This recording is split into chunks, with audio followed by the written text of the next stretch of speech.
Olemme Pansian teollisuusalueella ja rakennamme kaukolämpöliittymää tähän Promecolle. Projekti tietysti alkaa siitä asiakkaan kiinnostuksesta kaukolämpöön.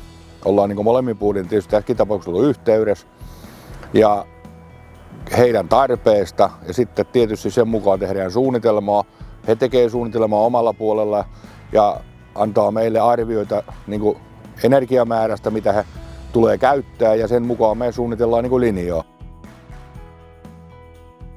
Meillä täällä Kankaanpään Pansian tehtaalla lämmitysjärjestelmän uusiminen tuli ajankohtaiseksi ja kaukolämpö oli tosi luontainen ratkaisu. Erityisesti kun meillä on täällä vähän semmoinen vanhempi ratkaisu ollut käytössä, eli propaanilämmitys, ja se nyt on ympäristön näkökulmasta vähän heikohko, niin lähdettiin hakemaan parempia ratkaisuja.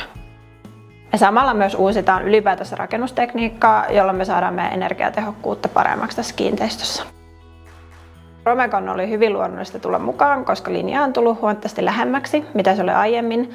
Ja meidän tapauksessa tämä on kestävän kehityksen näkökulmasta hyvä ratkaisu, vähentää meidän hiilijalanjälkeä, mutta on myös äärimmäisen energiatehokas ratkaisu ja vähentää meidän kustannuksia. Esiselvityksen perusteella kaukolämpöön siirtyminen oli ainoa oikea ja järkevä ratkaisu. Lisäksi halusimme tehdä avaimet käteen periaatteella ja keskittyä omaan liiketoimintaan.